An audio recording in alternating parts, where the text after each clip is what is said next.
Dean, for those opening remarks. We're going to kick off our event today with a fireside chat. Please welcome the incredible Reggie Fils-Aimé, Managing Partner of Brentwood Growth Partners, who will be talking with Danny Peña, the founder of Gamertag Radio and the Games Editorial Lead at G4. Have fun, guys.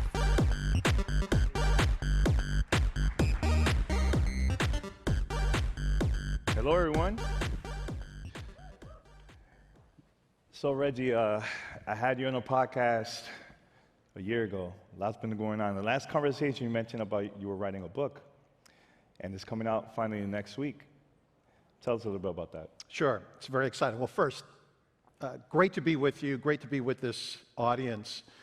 So my book, Disrupting the Game from the Bronx to the Top of Nintendo, it's a business memoir.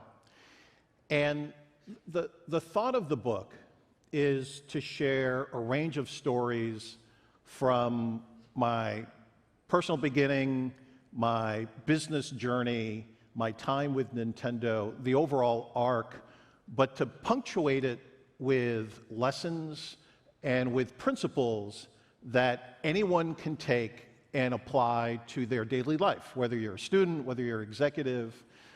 And the core thrust of this is that, people look at executives and they see the work they've done out in the public and they say, this is easy. This person has had a fairly linear path to where they've been. But certainly for me, my path was nonlinear. A lot of different activities, a lot of different parts in my journey. So that's the book. That's the key insight. And I'm very excited to see how it does beginning next week. Yeah, I'm very excited, very excited. I got to check out the audio version, too. I know you have bonus content there, too, right? So, yeah, there's an audio book that I narrated. So for those of you who have missed the sound of my voice, you can hear that in the audio book. And we did over an hour of bonus content with Jeff Keighley.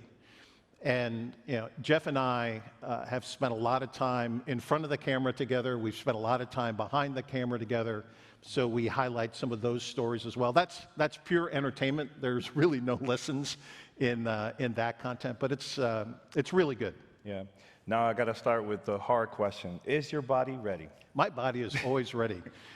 I'm sure, like many of you in the audience, during the time of COVID, unfortunately, I put on a few pounds.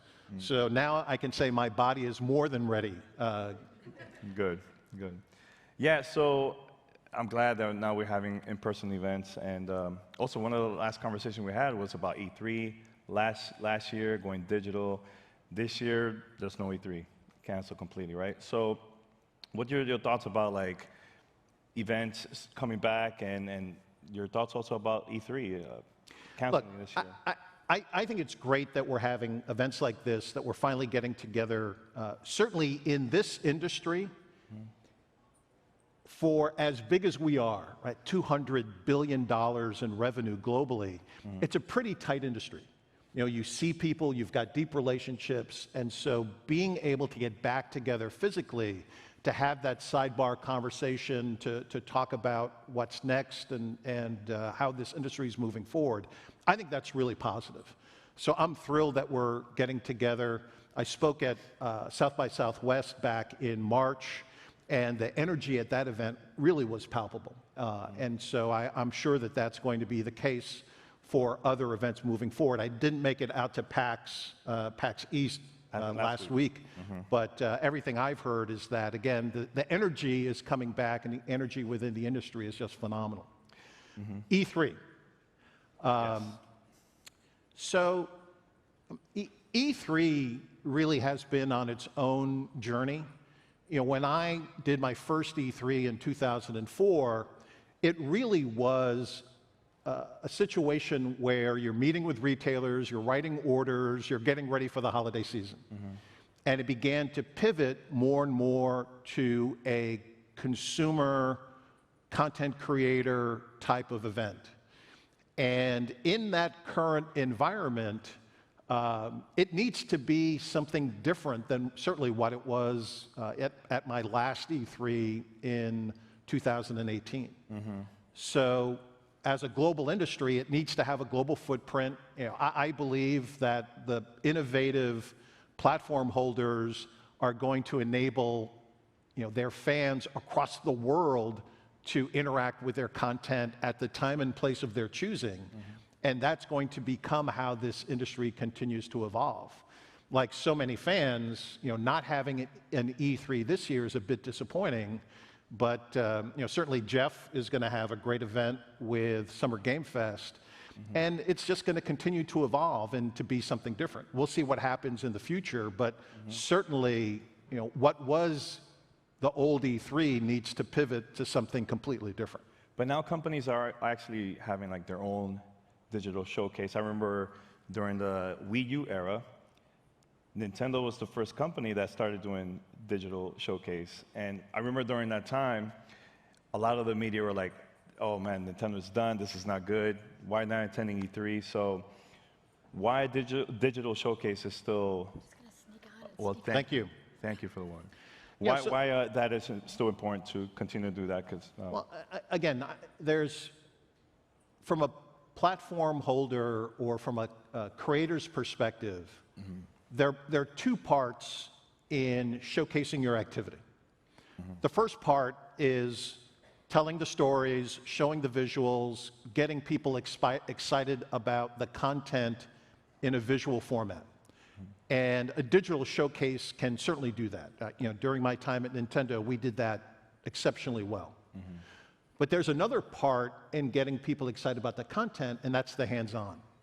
And that, to me, is the piece that needs to continue moving forward, and the progressive companies will figure out how to do hands-on events at scale in a way to get their fans excited about the content, to showcase it to the media, and to really help paint a fuller picture as to what this game is going to be.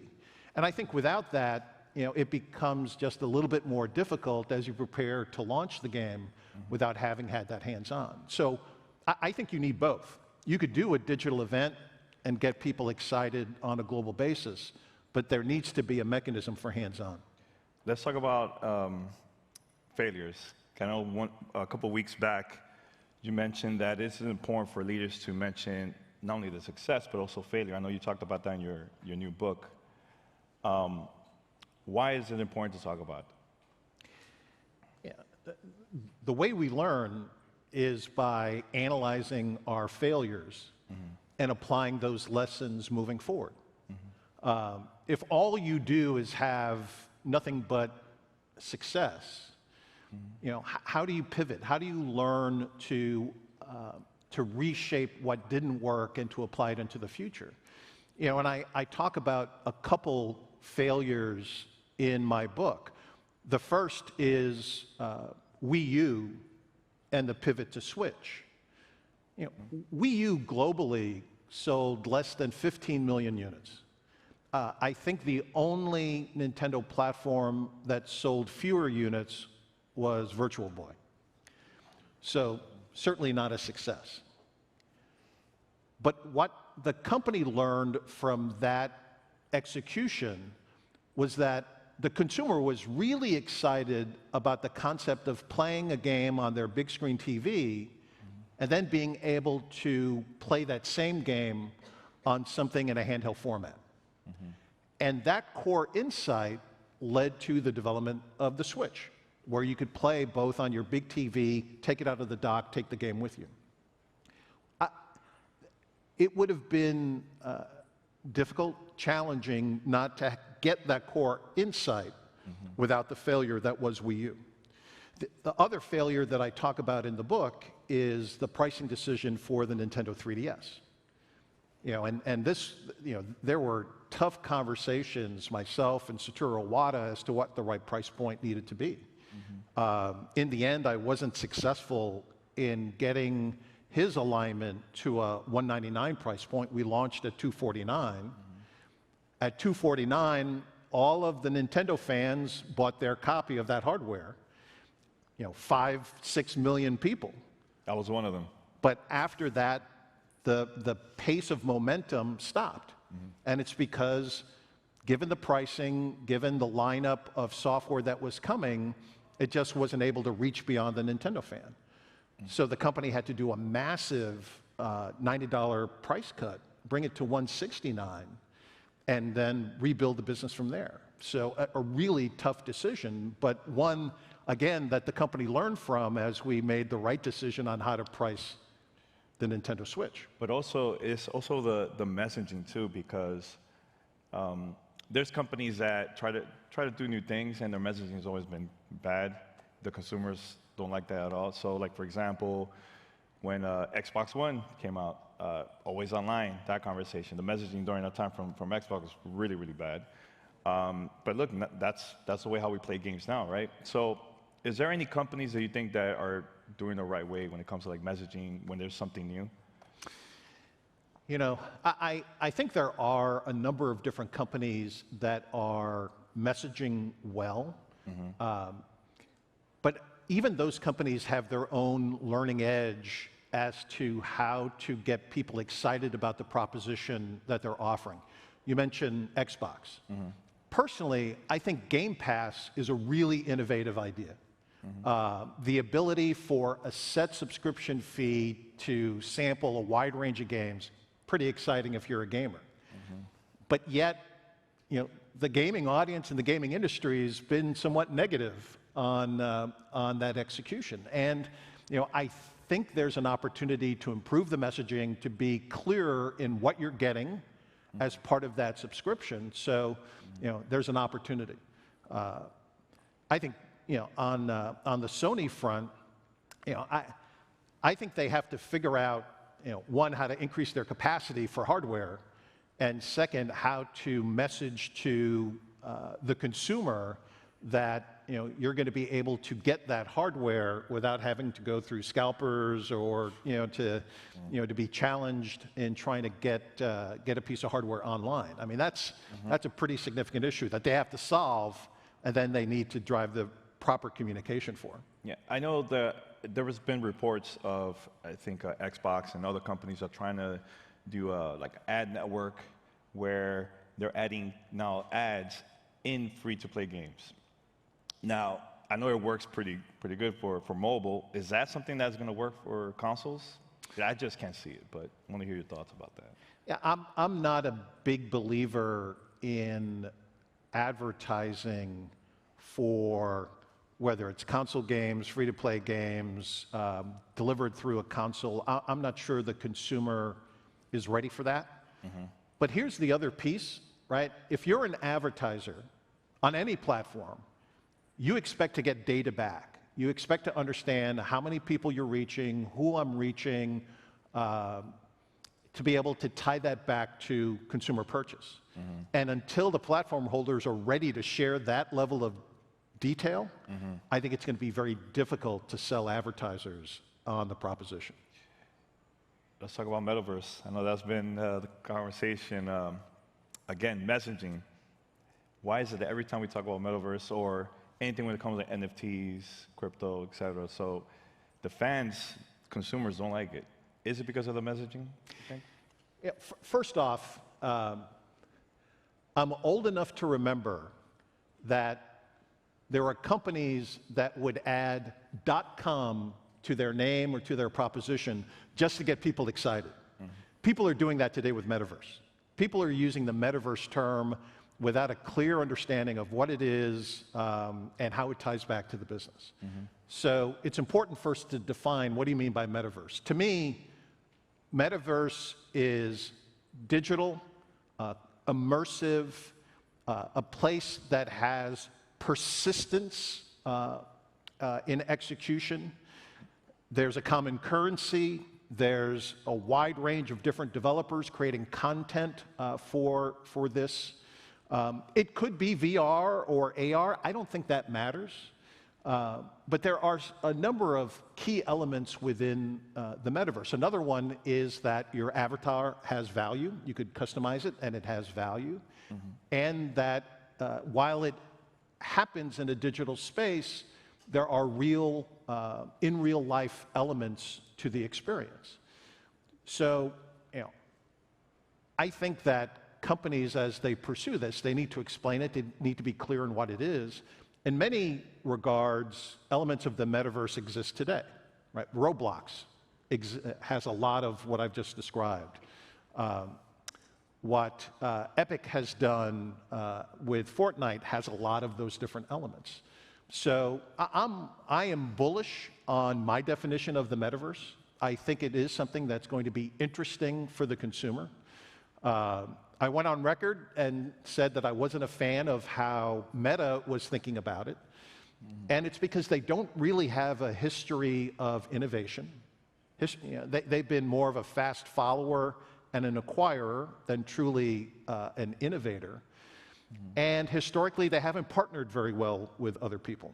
And I do believe the successful metaverse execution is going to be done by an entity that partners extremely well to bring in developers and to bring in a variety of different companies. So I'm bullish on metaverse. I'm bullish on NFTs. I'm bullish on Bitcoin applications. I'm bullish on all of these different elements, but it needs to be done thoughtfully. It needs to be done within the beginning of the creation of whatever content we're talking about, games in particular. It can't be a bolt-on. It can't be just something you add to the experience. But I do believe these technologies can help deliver something unique, right? And the example I use, I put hundreds of hours into Animal Crossing, hundreds of hours. I'm not playing now. I've moved on to other things. I would love to be able to monetize in some way Reggie's Island, let someone else enjoy what I've created, take it to the next step. But in order to do that, it really needs to be thought of and built on top of a blockchain type of platform in order to monetize that type of personal investment of my time. So the news yesterday came out of Elon Musk acquiring Twitter. Your thoughts about that? Because for us in gaming, we use Twitter a lot to promote business, consumers, engage with them too. Do you think that's going to help us, or is it going to be more difficult for us to bring the consumers back? Because a lot of people are saying they're not going to use the social media because of him taking over the platform. So I think we need to see how the platform evolves in his vision of taking Twitter private. I love the Mike Tyson line, and not just because he's been in the news, but I love the line of, everyone has a plan until you get hit in the mouth. So, Elon has said he hates advertising. He hates the advertising on Twitter. Well, he's taking Twitter private for $44 billion. $5 billion a year is done in advertising on Twitter. That's a lot to forego after you've made that type of investment. So we'll see how much he hates advertising moving forward. He says he wants this completely unfettered platform for people to talk about whatever they want. Well, we'll see if the amount of hate speech and the amount of negative content increases on Twitter, and politicians leave and thought leaders leave. We'll see how well that plan works. So I think we all need to see exactly what the plan is. Certainly I'll continue to be on it at Reggie, but there'll be a time where if it doesn't make sense for me, I'll move on. Go somewhere else. Maybe I'll create my own platform. Hey, go for it. Let's talk about Xbox acquiring Activision Blizzard. Last year was Bethesda. Is that good for gaming if Xbox still continue to acquire other studios?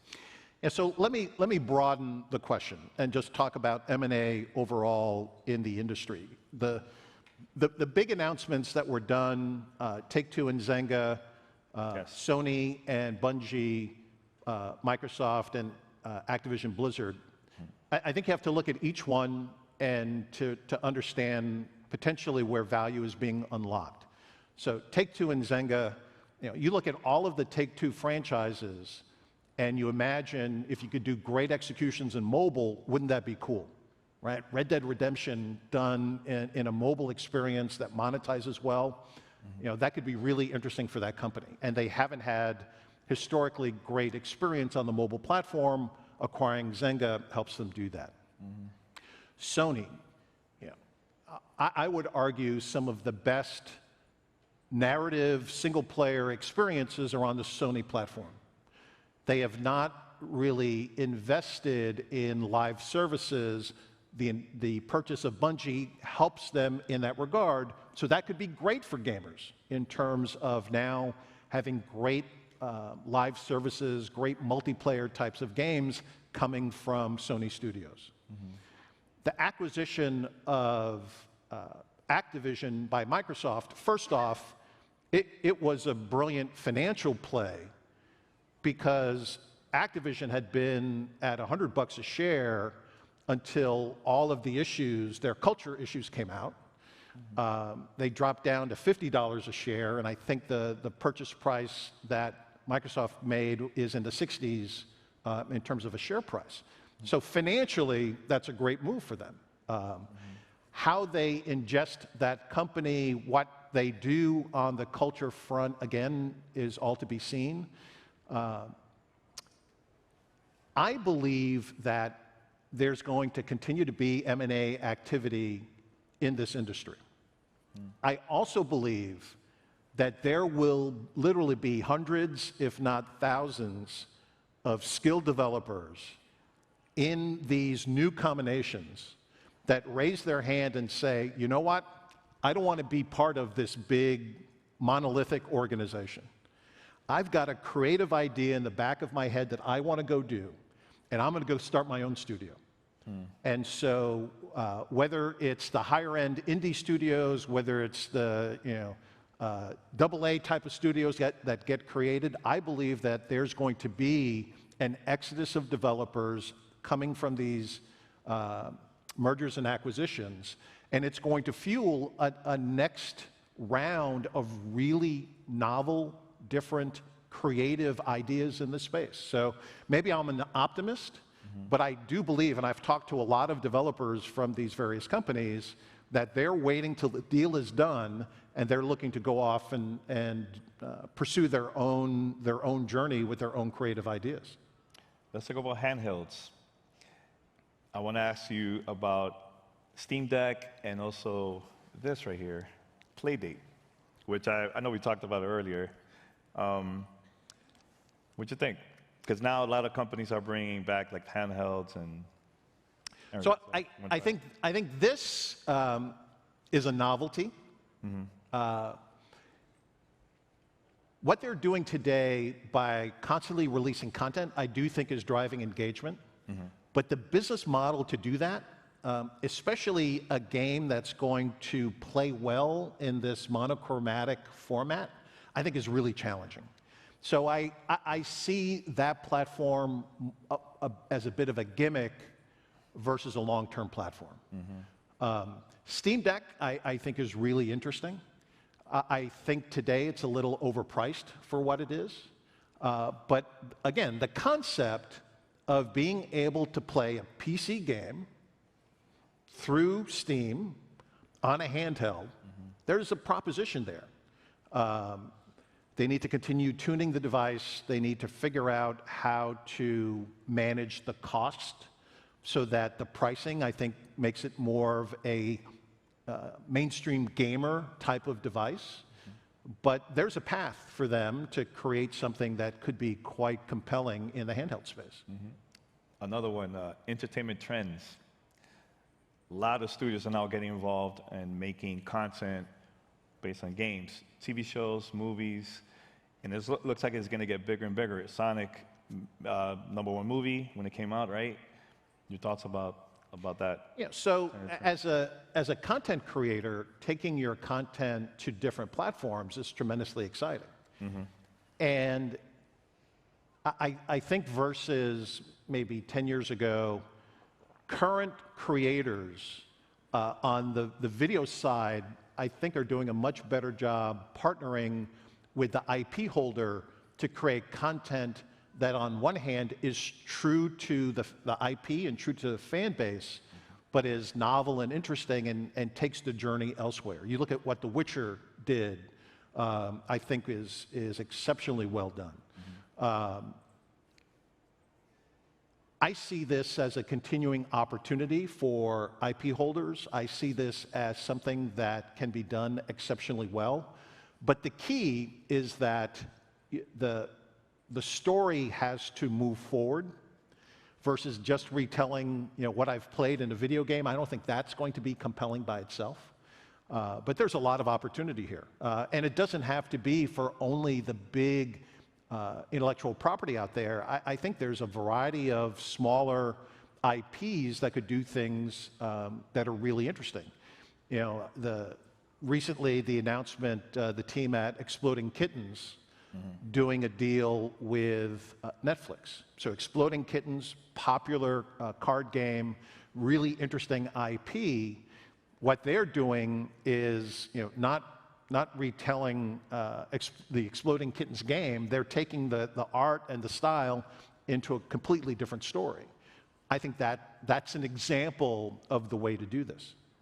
Theme parks, Nintendo also, getting involved with that. I'm excited. I know it launched in Japan. It's coming out here soon. What do you think about that, getting theme parks for games too? The thought process, at least from the Nintendo perspective, is, again, they have all of this great intellectual property.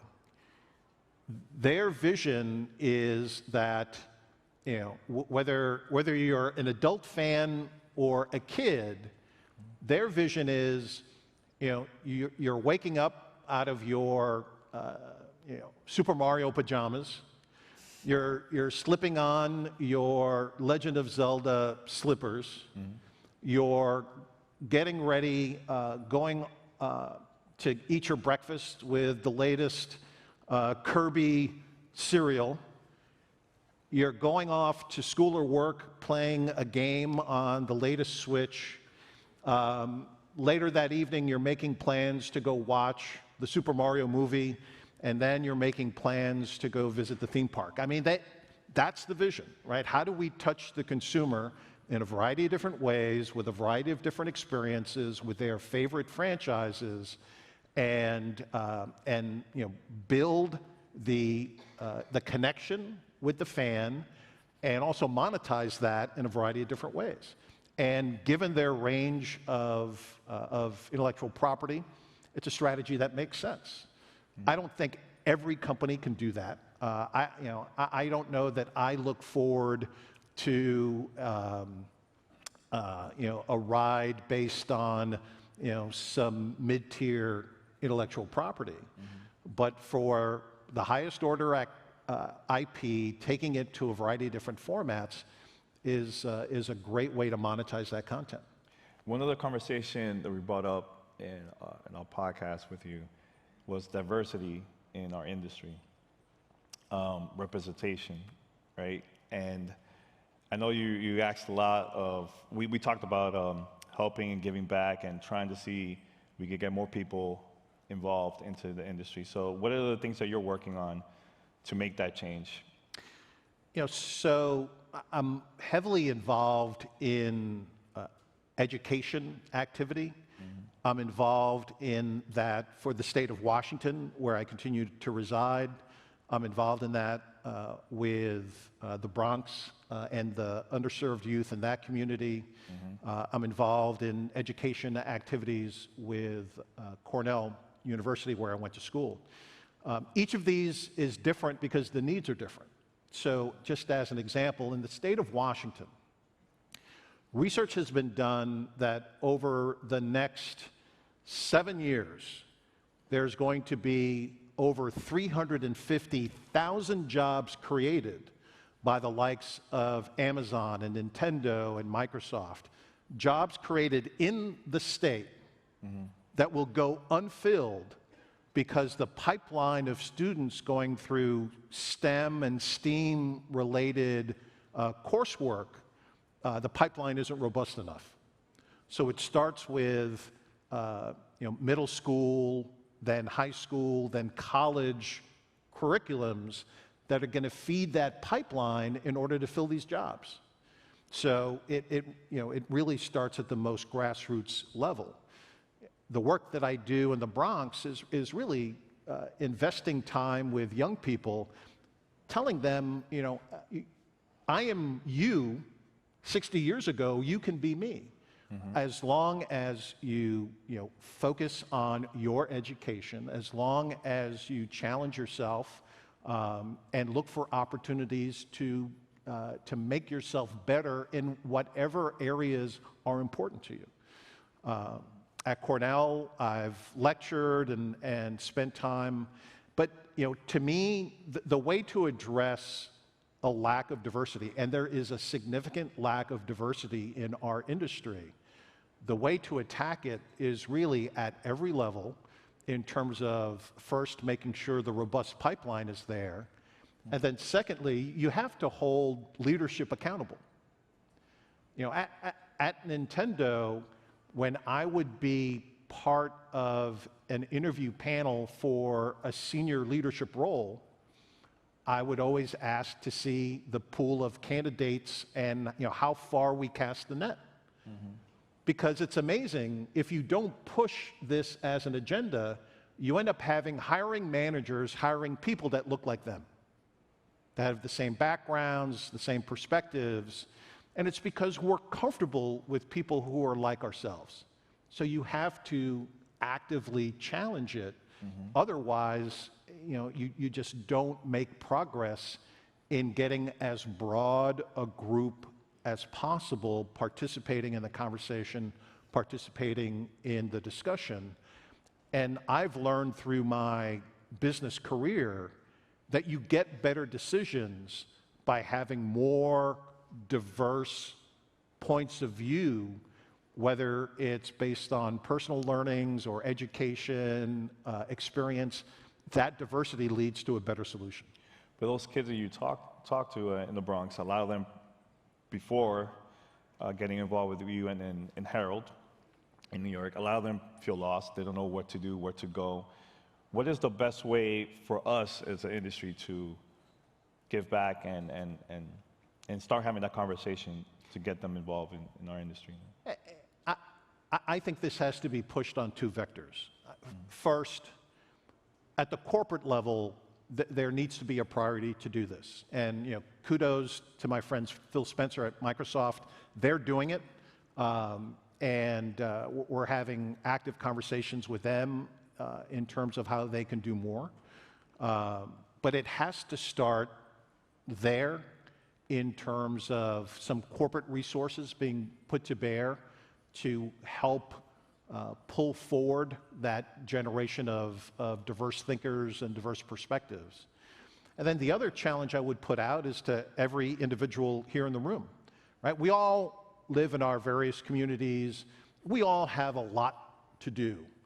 But finding the opportunity to go to your local high school in your personal community, to spend time at the local junior college, to spend time at your own alma maters where you graduated from, and to put out that hand to help the next group of potential leaders within our industry move forward, I think it's our collective responsibility.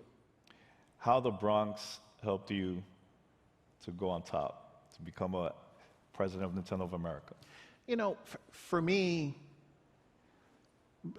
beginning my life in an area that still today is one of the highest poverty counties in the United States. Highest level of poverty, highest level of food insecurity by young people. still today. So it helped me develop a level of resiliency, level of grit, a mentality that, if I were to progress, it was on my shoulders to push that forward. I think it created a level of fearlessness, for this young black man with no experience in gaming to be having tough conversations with Shigeru Miyamoto over a game, to be having tough conversations with Satoru Iwata over some strategic decisions. It gave me a level of fearlessness to push for what I believed was the right path, and to believe that I could convince any of them to push forward on these various journeys and various paths. So that's the foundation of the things that I learned from my first 8 years in life at a tenement in the Bronx, New York. And what's going to be next for you now that your book is coming out next week? Any other projects or anything you're looking forward to? I've got a number of things going on. So I sit on the board of 3 public companies. One of them is a special purpose acquisition corporation. So we're looking to make an acquisition in the broad gaming space, and in so doing, take a currently private company into the public markets. That's been a fantastic process in terms of meeting young creators, people who are on their own journey to create something wonderful. So that's a key piece of my time. The other 2 public companies are in the broad leisure space. One's a toy company, the other one is the leader in the marine industry.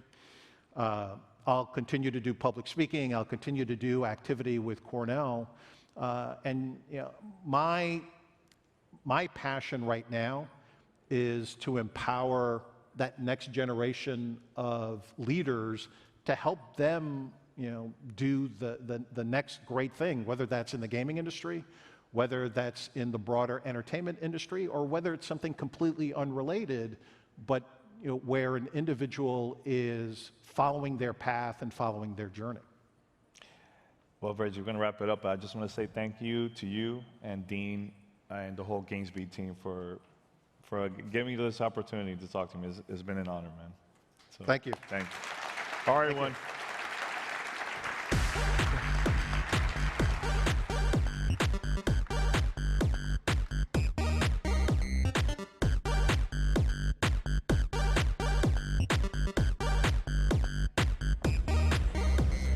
Thank you so much to Reggie and Danny for that.